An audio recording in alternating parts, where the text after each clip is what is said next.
Hey, Sarah, can you hear us? Hey, Sarah, can you hear us?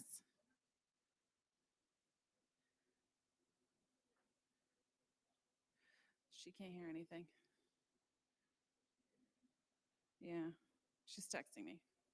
I'm not reading her mind.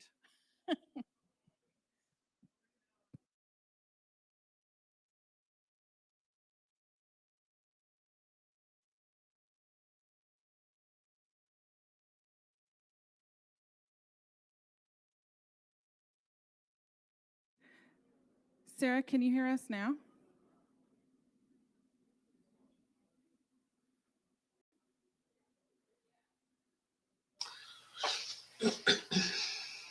Is that you, Sarah?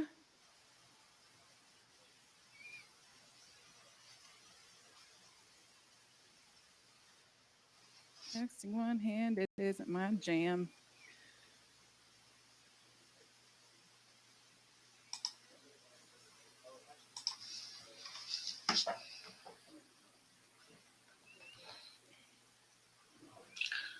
Hi, can you hear me? Yeah, can you hear us? Yes, I think so. Oh my gosh, great. Yay. Woohoo, we're connected. Yeah, so if y'all can start sharing slides and we'll jump right in and you'll advance for us, right?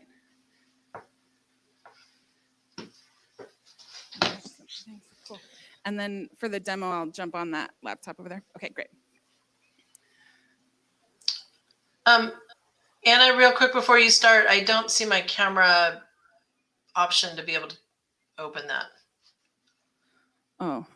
It's like locked. I can't do anything with it. They might have to provide that to me. Okay. I got a please hold indicator from our tech team over here. So that should be worked out shortly. Thank you. It's working.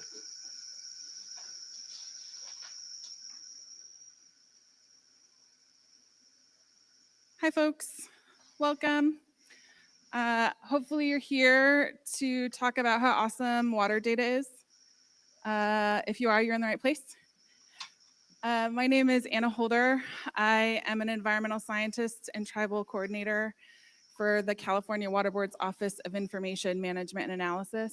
That was a lot of word salad for this late in the day, so I'll talk through what all that is in a second.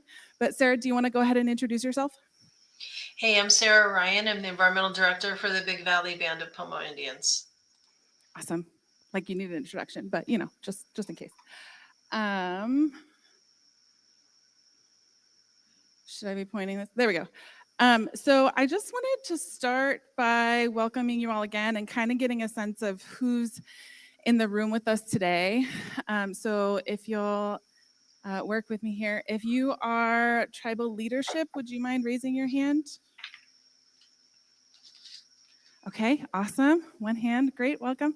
If you work for a tribal environmental program, could you raise your hand, please? Yes. Sarah, you can't see them, but there are so many. Wonderful. And if you work for a state or federal agency, can you raise your hand?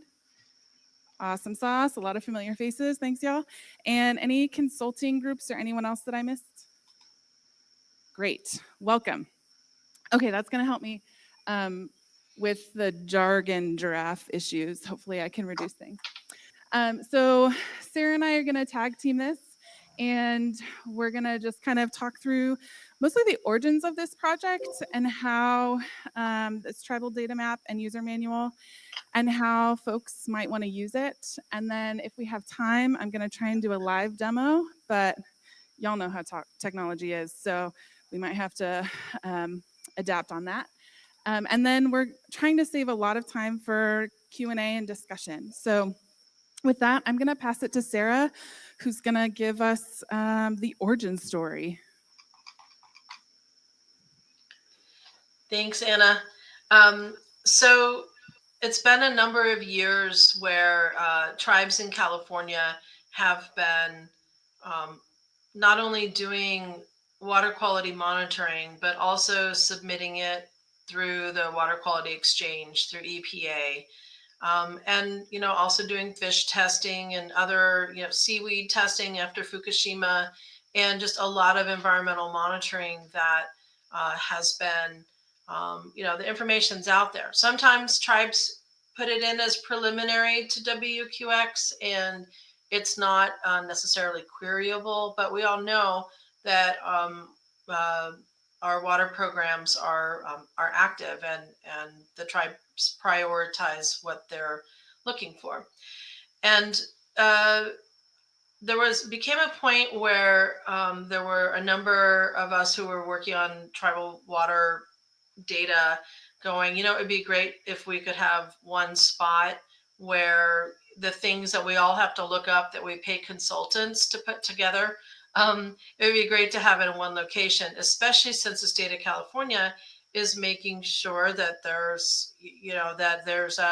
trying to update and really modernize the way that the public can access information.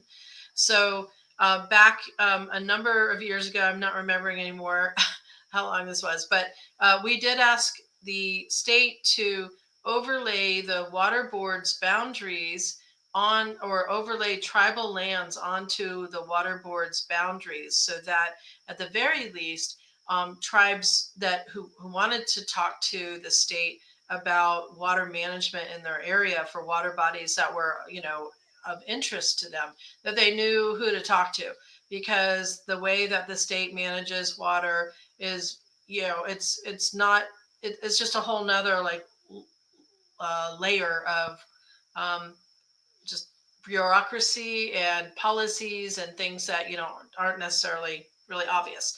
So anyway, the map that you see on the screen is part of is what was created and is still used today, although there were errors on it, or things that were left out.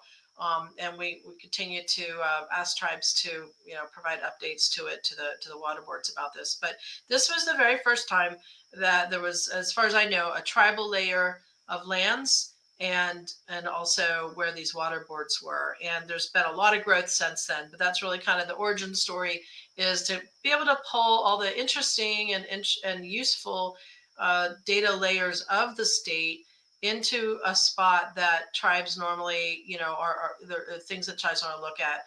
And this data layer of the water boards was just kind of one example of that.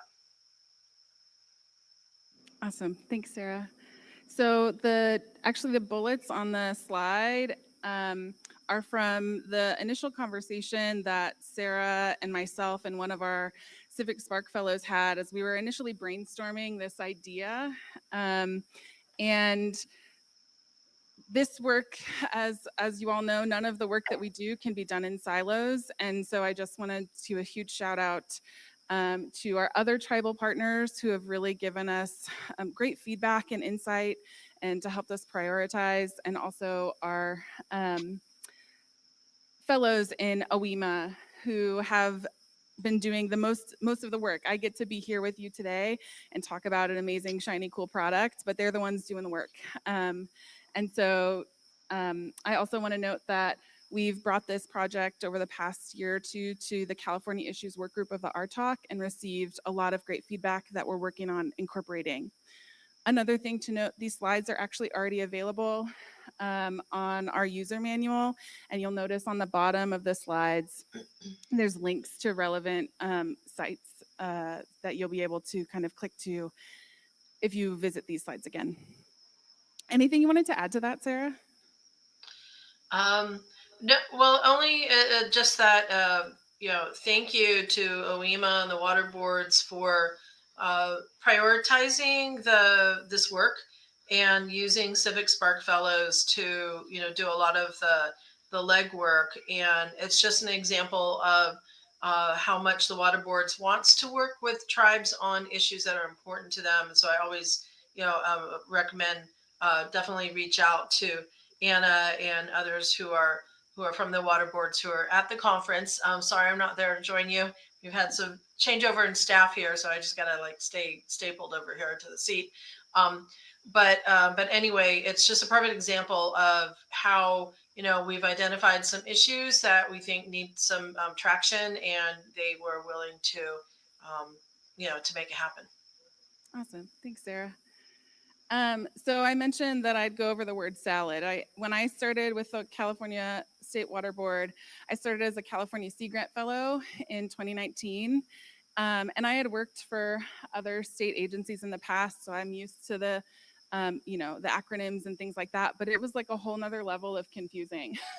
So when I start talking to folks about the work that I do, I like to kind of ground on where I am in the massive organization. So if you're actually in the talk before this, Annalisa Kihara gave a great overview of the water boards, but I'm going to repeat just in case. So the California Water Boards is made up of the State Water Resources Control Board, where I am, and 9 regional water quality control boards.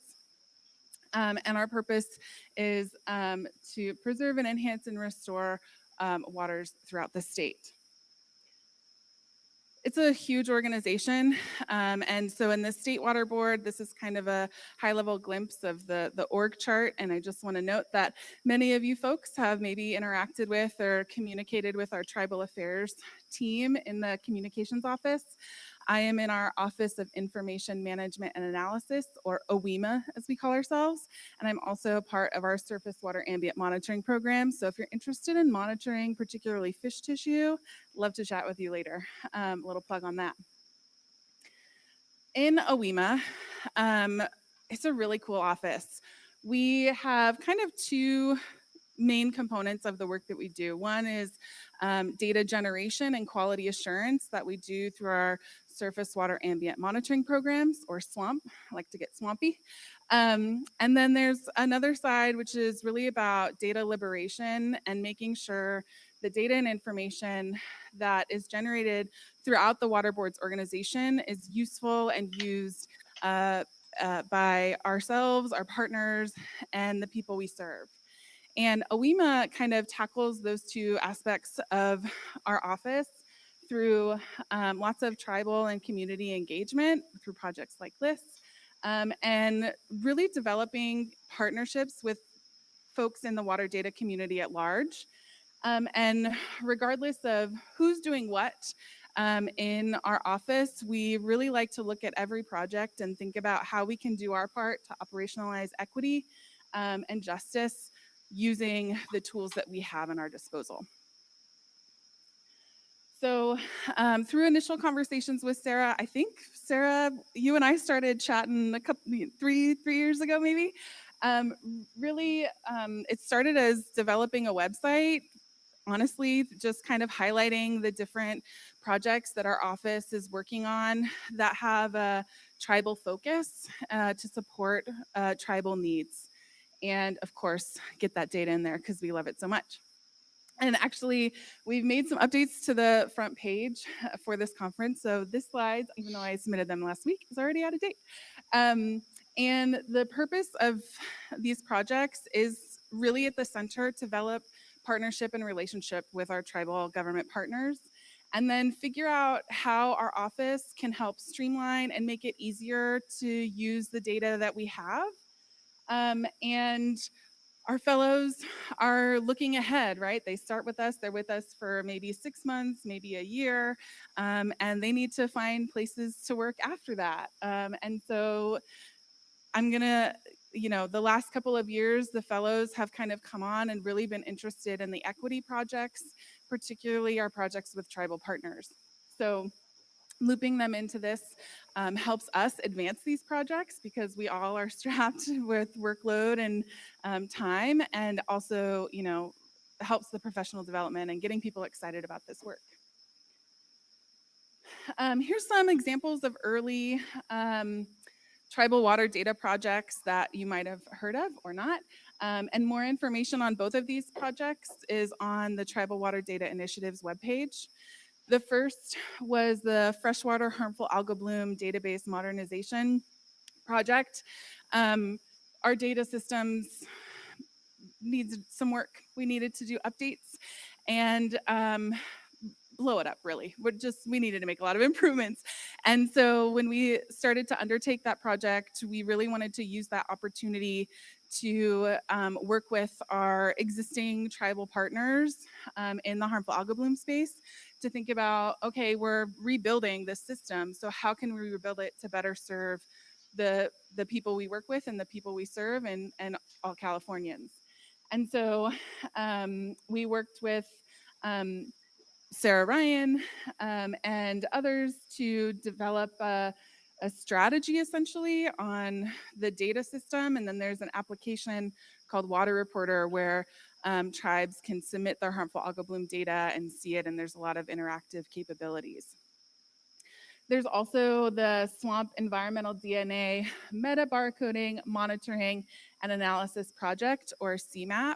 And that's a program that is growing every year. And it started really with us trying to explore how can we use environmental DNA to complement and advance our surface water ambient monitoring programs, and how can we work together with our tribal partners to collect data, learn about the technology, and advance our visions together. Is there anything you wanted to add on that, Sarah, since y'all have been a part of both of the programs? Well, with the FHAB database modernization, I mean, just participating in that process, and I think that's the Karuk tribes seal and logo, and also Big Valleys. You know, the Karuk tribe has been very active in cyanotoxin monitoring for many years, as well as some of the other tribes in the area.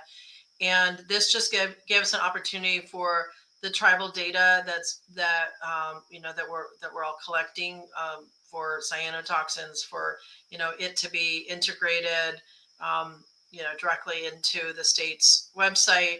And also just the fact that we've been using we were able to submit some ideas of the ways that cyanotoxins are impacting tribal traditional uses.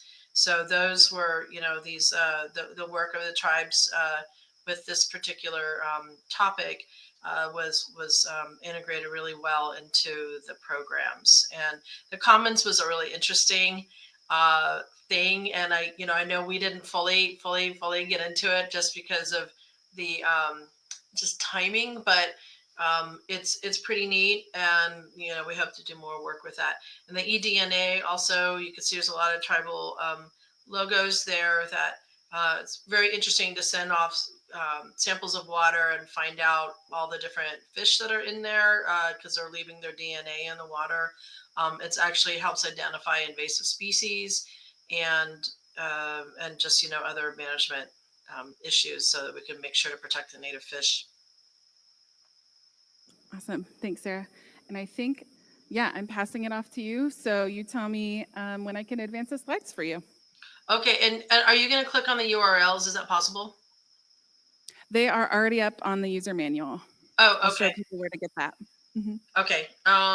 So I wanted to just take the listeners through kind of what we do right now. Like, if you want to find out if there is, if you're trying to find out what's going on with the water quality in your area, or in the water bodies that are important to the tribe, here are some of the ways that you can go about doing it.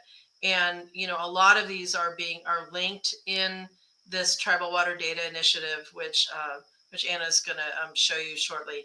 But it's the first question you ask is which water board area are you in, and what are the policies associated with it. So that very first link is basically takes you to a page where you can look those things up.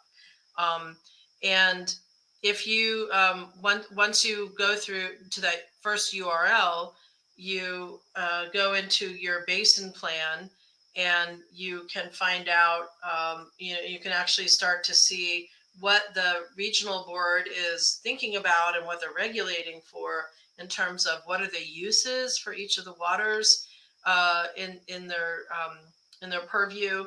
and also what are the water quality standards or the water quality objectives with numeric and narrative criteria. And going through that process is really, really important because you can see what they're managing for and the permits that they write for dischargers of the polluters. What what they're allowed to do is, and the discharge and pollute is based on protecting the uses. They won't allow any more than that. There's calculations involved. And this is why we know that tribal beneficial uses need to be in these plans, because if tribal exposures look really different from recreation and commercial fishing. So it's good to just go through that process, and those links are there. And then also which water bodies are being monitored. It's really easy to assume that, oh yeah, these creeks, someone's taking water samples and sending them in, and they're evaluating the water quality and the impairment status based on all this data coming in. Well, I'm here to tell you, no, very few people are monitoring. The counties aren't necessarily monitoring anything. It's really the tribes that are doing most of the monitoring, in my opinion. So that is one, when our data goes into the water quality exchange and we mark it as preliminary, it never gets assessed. So that's one reason why, your tribe might want to consider marking it final, so that it actually can be pulled by the regional board and the water boards and reviewed to see if there's problems. So, but if it's in as preliminary, it won't ever be used. So, Big Valley, we submit our data in as final so that it can be used, and it has been used.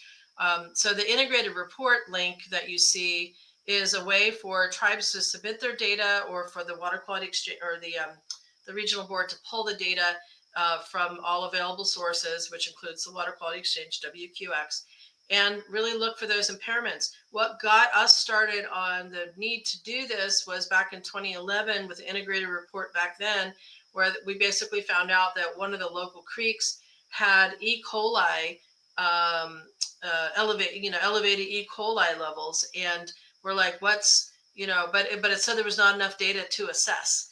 And it's like, gosh, we're submitting our data all the time with E. coli levels for that creek, and how come it's not assessed for that? Well, it's because the water boards was not pulling any data from the water quality exchange. So it's good to look at that as well. And also, if you are seeing that there are issues, then it can help you with developing your water monitoring program, and also doing appropriate outreach with your tribal community about issues. But chances are what you're going to find is that there's a lot of gaps of information about who knows, what's actually going on in terms of the pollution of the water bodies near you.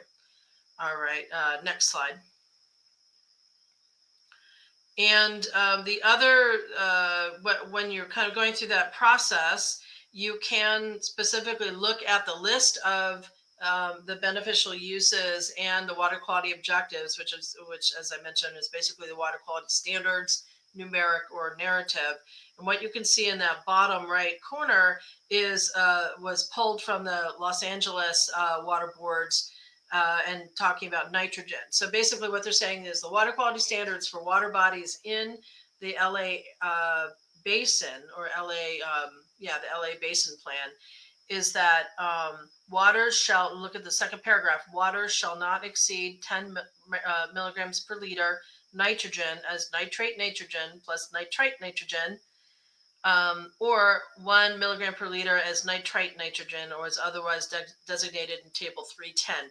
So, a lot of stuff being said there, but basically, when you do your water monitoring, you might want to take samples as nitrate nitrogen, or just kind of, if you're asking for the same stuff that they have standards for, then you can see if there's exceedances. And there's really good reason to monitor this, because as it says, high levels can cause blue baby syndrome if there are young children that are drinking that water. So you want to look and see what your water monitoring data looks like in comparison to these water quality objectives. These are what are set in stone, but this is where tribal beneficial uses will come in, is that we can change these things. We just have to show that it's necessary to make them more stringent if that's what's needed to protect tribal uses. So going through that exercise is really helpful. Next slide, please. We've spent a bit of time. We actually started in 2010 working on all of these things, so it has been 13 years. But the next thing you want to kind of wrap your head around is for each parameter or contaminant or standard basically, um, that you're monitoring for water quality objective. What beneficial uses are you linking that to? Go through that exercise, because as we're developing water quality standards for tribal beneficial uses, we need to be thinking about those things. So looking within the data of the state, keep these in mind. Like if there are certain water quality objectives that really should be linked to protection of cultural, tribal, traditional, and cultural uses, then that might be things that we hire. We specifically work on how stringent does this need to be based on the exposure that tribal members are having when they're doing traditional activities. So this is like part of developing a water monitoring program, that you're thinking about what does that beneficial use need in terms of restrictions on the contaminants to be able to still be able to do those activities without being harmed. So this is a table that we are currently working on. And next slide, please. We've also, there's some other things that are not yet in the tribal, water data initiative page that we've been thinking about, and it's just more data page, and maybe some of these are starting to be added, but you'll see if you go to the Safe to Eat fish portal, that and you zoom in on a water body, and you zoom in on a particular fish, you'll see that the data that they have is like from 2007 or something, so this is a spot which shows that tribal fish data and fish tissue contaminants levels could very easily be used to update these portals. But it really just shows for each of these, the groundwater data and just other things that the geo tracker, which is also a really useful one. There's also pesticides. It's what's happening is that these are going to get linked into these pages, and I was about to talk about this, but these are all things that we normally would pay a consultant to say what are the issues that we're possibly facing in terms of air and water and land and foods. All right, I think that's all I had to say about those. Thanks. So going through all of those steps is a lot of work and a lot of time. And sometimes the data are not all in the same place.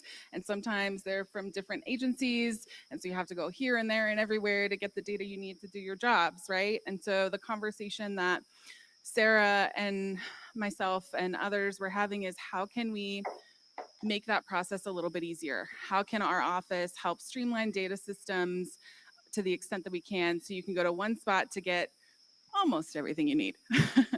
And so we started by creating tribal water data map, which is kind of a misnomer because it doesn't actually have tribal water data yet. We'll talk about that later, but it's a map that's meant to serve tribes and built for tribes in partnership with tribes. It's open to the public, so anyone can use it, but the target audience and the folks that we get feedback from and prioritize is from our tribal partners. But we also know that some people don't map, or it's not a part of their everyday job. And so navigating tools like that isn't necessarily intuitive. I'm one of those people. I haven't really done deep GIS work in a long time because I work in another platform. So we also created a user manual to help folks navigate the map. And also over time, this resource is hopefully going to have a lot of different types of data. And if you've used GIS, it crashes if the wind blows wrong, right? So wanting to be able to provide a resource where you can kind of get a sneak peek at what resources are in the map, so you can navigate it in a way that is more streamlined for yourself. And we're always looking for feedback. And this is a QR code to a survey with these 2 questions. And we've got a lot of ideas already kind of like in our brains and on the to-do list.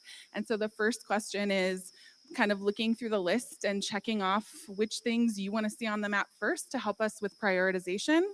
And then if there's other things you want to see, other resources that would be helpful for you to do your work, then we want to know about that too, and we'll add it to our list. And again, these slides are already posted, and this QR code will be at the last slide too. So now I'm gonna bop over here and do a demo. So can you exit and go to that other tab while I'm walking over?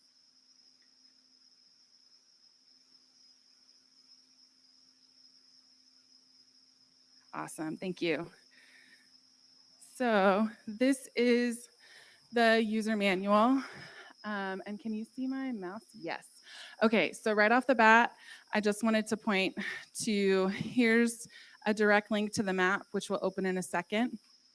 And there's also a link on the first page to a project management system that I'll talk about in a second, but we really want our process transparent so y'all can see what we're thinking, what we're working on now, what's on our to-do list, and what's coming up next. And so that is open to the public so y'all can see it. But I just really wanted quickly, the map guide is a resource for like what buttons to click in the map to see what you want to see. And I'll do a little demo that shortly. But so there's images with descriptions, and on the right side of all of these pages, there's a table of contents. I don't like scrolling. So if I can find the resource I need and click to adjusting the layer transparency, then I can jump down to what I'm looking for. Additionally, the layer guide has a description of all of the layers that are currently included in the map. And it has kind of a screenshot of what that layer looks like, kind of one sentence or two sentence description, high level, of what that layer is telling us, where we got that information, how frequently it's updated. And a lot of these data are not water board's data. They're complementary and helpful. And so if there are errors or something needs to be revised, we've provided the contact information so that it's easier to provide those suggestions to the data steward. And again, the table of contents here, if I'm really interested in the environmental layers, I could jump down to the environmental layers and see what's there. This is the resources tab. So here are the slides for today. So you can jump ahead and see the remaining slides if you really want to. This is a link to the Tribal Water Data Initiatives page that I mentioned. And as we present in open spaces, we include the slides on this page. And after this, as soon as the recording's up, I'll add that here too. So the way I get to the map is to go to the homepage and click the link, and this will take you to the Water Board's GIS portal. If you want to open the map in your own ArcGIS desktop, you can do that here. Otherwise, you can open it on the interwebs, as I like to call them. And if you have never used Arc Portal, some of this is a little bit not intuitive. So we have some layers checked just so it looks like something when it opens, honestly. And if you go to this second button here, it's the Contents tab. And if you click that box, you can see all of the layers that are in the map. So we can see that 3 layers are on right now. And you can turn them off or on. So let's say I want to keep the water boards on, but get rid of those colors. Sarah mentioned the integrated report. So I'm going to turn on the integrated report polygons, so lakes and reservoirs and coastal areas, and you can kind of see the information there. If you click on something, this clicked on the regional board layer, it tells you information about that. But particularly for the integrated report information, you can see if that water body was listed or not. And in all of these layers, when you click in, there will be a more information button that you can click, and it'll take you to detailed descriptions related to that data type. And there are a couple of other things too that aren't necessarily intuitive that I want to point out. So this is how you can turn layers on and off, but there's additional options maybe that aren't popping up. So here you can change the transparency of information. And let's see if it's here. When I use this on my computer, a couple of options show up in the list, which I will basically go back to our slides and walk through with you.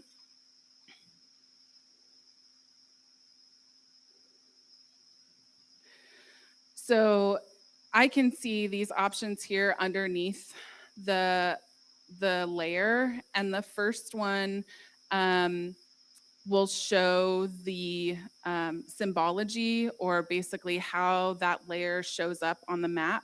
So for the Indian lands native entities, it's the brown one, but if you don't know that off the top of your head, then that's the information that that will be displayed. If you click the little table, a data table will show up related to that data set in particular. If you don't like the symbology that we have as kind of default, then you can change that with the button that has the colorful shapes. And then there's a little light icon with a flashlight, filter. And so if there's a layer that has a whole bunch of data like the integrated report, and you're only interested in a certain part of that, you can use that filtering tool to kind of get to the data that you're most interested in, and it'll display on the map.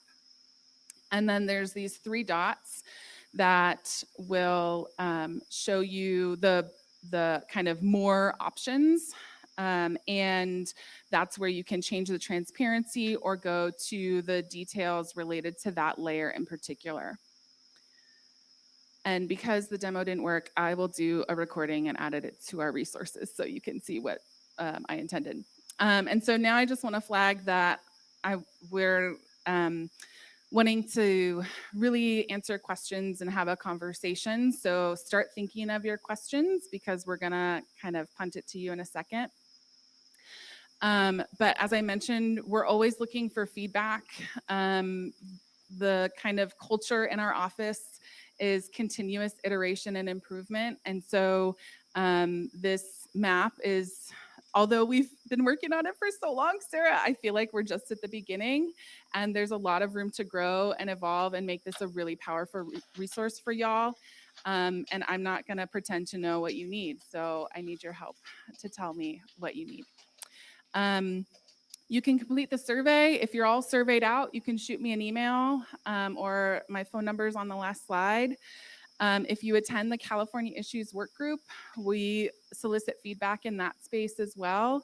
And then if you're familiar with the software called GitHub, and you have a GitHub account, you can actually go to the user manual and submit an issue. And if you don't know what that is, and you don't want to know what that is, don't worry about it. But if you do, there you go. And so next, I'm gonna go back to Sacramento and work with our current Civic Spark Fellow, Leah, and start adding things to our to-do list and hopefully checking them off. And Sarah mentioned WQX data. That's data that y'all have to submit anyway. We'd like to add that to the map, but we also really want to embrace the fair and care principles. And if you didn't see Shasta's talk earlier today, it was awesome. And check out the recording. And do our best to embrace tribal data sovereignty. So although the WQX data that you do make public is available on the portal, I'll be reaching out to you to get your permission to use it on the map. You submitted the data, and I want you to be aware that we're interested in it and using it, and get your permission before we add it. So folks will be probably hearing from me over the next couple of months about that. And then Sarah mentioned pesticides. We're working on getting that data added to the map, and also exploring how do we add our geo-tracker layers to the map as well. Sarah, I've been talking a lot. Is there anything I missed? No, I think that you know, it, once people, it's great to demo this, and we did this in the last California Issues Work Group meeting, which was over the summer, to actually zoom in on an area on the map, and I think we might have even looked at the integrated report. So it's pretty neat to be able to just click on a few things and then see what pollutants, what water bodies are listed for what pollutants. I think it's a game changer in terms of, being able to take appropriate action within the tribes. So, yeah, thanks for demoing that. Yeah. And I mentioned our to-do list is public, so it's the project management system link.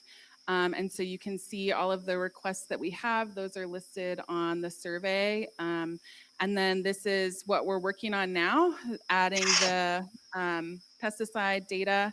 And once that's done, we're going to tackle some things on this to-do list.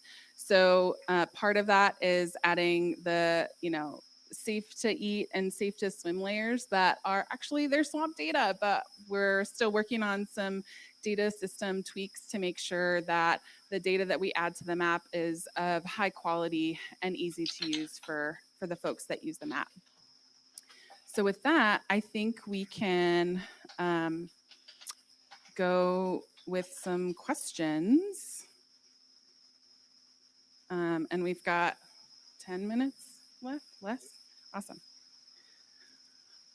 Or if you have data ideas that you just want to blurt out because you can't contain them, also love to hear those too.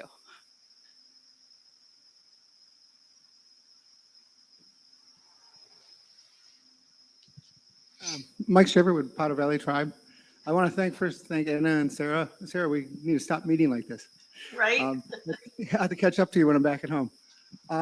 And again, I want to compliment you for everything you've done at Big Valley since you first came there. You've taken the tribe so far, and what you do. And I'm a water background, and it's still hard to keep up to you on some of these things you've done with the state. So thank you for that first. And I will dig into some of the data. I did quickly look at it on my phone app.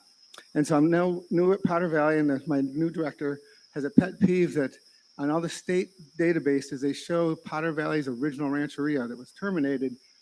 And so I was wondering where you got your data source from, and I saw one of your slides that says the 2021 census. So I guess, is there a way for us to make some corrections to you for the 21-20 census? And then secondly, on the same kind of the census there, Sarah, I noticed on the Big Valley, it just shows the original rancheria. It doesn't show the land that we helped take into trust, the 40 acres with the homes and where the community center is. So how do tribes add in new trust lands, and how do they make corrections to that 2021 census? Great question. And you're not the first to ask it. Yeah, so we are not the stewards. We don't own those data sets. So on the user manual, on the map guide, there's a link for contact information on each under each of the layers, and that should point you directly to the data steward, the folks that are responsible for updating that layer or that information where we got it. If that's not working, or they're like for whatever reason, reach out to me and I'll see what I can do to help facilitate. And we might want to do that because I'm just concerned if we reach out to the USS Census, they might wait till 3030 to update that. Right. And yeah, big thoughts on that. Any other questions? I'm going to see if I can put that link in the chat here. I don't know if people can see that, but you said it was in the user guide, Anna? Yeah, so if you go to the user guide and click on the layer guide, and then click on the tribal layer section and scroll down to the second or third or fourth option, it's one of those. We have tribal boundaries from the Bureau of Indian Affairs and the census. And surprise, the data sets are slightly different. Hi, it's an awesome tool. You guys obviously put a lot of work into it. But what I'm wondering is what the water board is actually going to do to fix the data that is, that problems that are being exposed with this data. That's a really big question. And there's a lot of different problems. One of the things that our surface water ambient monitoring program does, we connect the monitoring, right? And as Sarah mentioned, that data is incorporated into our integrated report process. And so that's one way where understanding the data landscape that we have right now and seeing these gaps from my programmatic perspective, I'm thinking about how do we modify our program to start to address some of those issues or generate the data that we need to begin to address those issues. I know there's a lot more to kind of address with that question, and we could spend days talking about it, but that's just one example of how projects like this, how I'm using projects like this to inform my work. Our office, the Office of Information Management Analysis, doesn't have any regulatory capacity, like responsibility. So Sarah mentioned tribal beneficial uses, for example. The data that the swamp program generates, we want it to be used in the tribal beneficial uses process, but the regional boards are the ones with the regulatory authority because they have the basin plans and things like that. So I know that's hand wavy and a kind of non-answer, hand wavy partly because I'm Sicilian and that's just how my body works. But it's, yeah. Thanks. Any other questions? Or Well, data that's deep? Anna, Yeah. I wanted to just, I wanted to make sure I understood what she was asking about the changes. Is it more that, is it more that, as we go through, like what Mike's question was, that, that the tribal layers aren't, aren't up to date, or is it more, or is that the main thing? The tribal layers not being up to date? No, much more serious issues of water quality and water quantity, and problems with the regional water board and the state water board wanting to act on it when it's going to impact ag. Yeah. Okay. I just would like to answer that a little bit of, that's why I think this is a really useful tool, because the more that, what we're doing in the Clear Lake region is the data that the tribes are collecting here and submitting for evaluation is making changes, and I think that's one of the ways to do that is to find out where the gaps are, or to be able to provide that data so that it is it's within the evaluations, and the waters of the waters are supposed to meet the beneficial uses, so it automatically propels them into a process.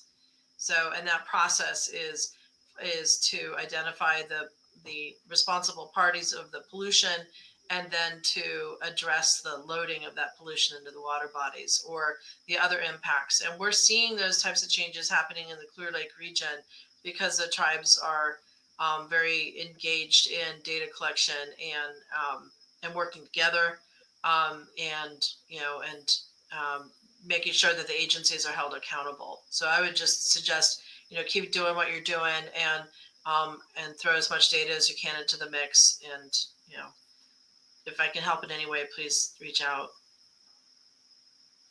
Thanks, Sarah. I love it when we get to tag team. Like, I may be better if Sarah was like right here next to me, but we're still great at tag teaming online. I think we're getting close to time. Before we close, just wanted to do a shout out of other talks that are close to our hearts. If you missed the tribal beneficial uses talk, hopefully the recording will be up soon. And that's more, again, the regional board process that we've talked about.